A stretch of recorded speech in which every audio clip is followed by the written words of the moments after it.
చేశాడు. ఎలా చేశాడు? ఆయనే సంపద సృష్టించుకున్నారు, ఆయనే ప్రజలకు ఇచ్చిన మాటను నెరవేర్చుకోవాలన్న చిత్తశుద్ధితో చేశాడు. చంద్రబాబు నాయుడు దిగిపోయే రోజుకి ఖజానాలో ఎంత ఉంది?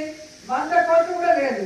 మరి చంద్రబాబు నాయుడు లాగా అమ్మో ఏపీని అమ్మేయాలి, అమ్మో భయం వేస్తుంది, నేను చేయలేను, ఇలాంటి మాటలు ఎప్పుడైనా మాట్లాడారా? జగన్మోహన్ రెడ్డి ఎప్పుడు మాట్లాడలేదు. ఎందుకంటే మనం ఏం చేయగలమో అదే మేనిఫెస్టోలో పెట్టాడు. పెట్టిన దాన్ని కరోనా వచ్చి రాష్ట్రానికి ఇన్కమ్ లేకపోయినా ఎవ్వరు జీతం ఆపలేదు, ఎవ్వరు వెల్ఫేర్ స్కీమ్ ఆపలేదు, ఏ డెవలప్మెంట్ ఆపలేదు. అది నాయకుడు అంటే. ప్రజల్ని మోసం చేయాలని కంకణం కట్టుకొని మేనిఫెస్టోలో అబద్ధాలు పెట్టి ఈ రోజు పిచ్చి మాటలు మాట్లాడుతూ తప్పించుకోవాలనుకున్న చంద్రబాబు నాయుడిని, పవన్ కళ్యాణ్ చీటింగ్ కేసు కింద లోపల పెట్టేంత వరకు వైఎస్ఆర్సీపీ వాళ్ళందరూ కూడా పోరాడాలి. ఇప్పటికైనా ఆ కూటమి ప్రభుత్వం ఇచ్చిన వాగ్దానాలు నెరవేరిస్తే కనీసం ప్రజల్లో వాళ్ళకి కొంచెమైనా అయ్యో పాపమని ఆలోచించే అవకాశం ఉంటుందని కూడా ఈ సందర్భంగా తెలియజేసుకుంటున్నారు.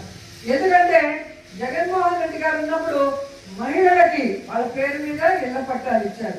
ఇక్కడ ఎన్హెచ్ మీద మీరు చూసారు, ఎంత మంచి చోట మనం ఇవ్వడం జరిగింది.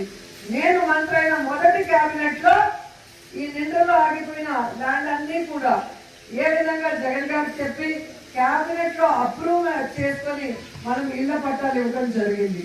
అది మీ మీద ఉన్న అభిమానం, నాకున్న అభిమానం, జగన్ ఉన్నకున్న అభిమానం. మనం కోరిన వెంటనే పేదవాళ్ళకి మనం ఇల్లు ఇవ్వాలి. ఈ సమస్య అనగానే అది ఎలా పరిష్కరించి జగనన్న చేశారో మీ అందరూ కూడా గమనించాలి. అలాగే ఇదే మండలంలో ఉన్నారు, గతంలో ఉన్న ఎమ్మెల్యేలు కానీ ఎక్స్ మన శ్రీశైలం బోర్డు చైర్మన్ ఇక్కడే జడ్పీటీసీగా చేశారు. కానీ ఈ మండలానికి ఏమైనా చేశారో మీరు ఆలోచించండి. నేను అపోజిషన్ ఎమ్మెల్యేగా ఉన్నప్పుడు, రేవతమ్మ సర్పంచ్గా ఉన్నప్పుడే ఈ ప్రాంతంలో రోడ్లు వేసాం, బస్ షెల్టర్లు కట్టాం, అలాగే ఆర్ఓ ప్లాంట్లు పెట్టాం. ఆ రోజు ఆమె చెక్కోరు కూడా కక్ష సాధింపుగా తెలుగుదేశం పార్టీ వాళ్ళు తీసేసిన పోరాడి తెచ్చుకొని ఈ ప్రాంతం కోసం మనం ఎంత డెవలప్ చేసామో మీ అందరూ కూడా చూశారు.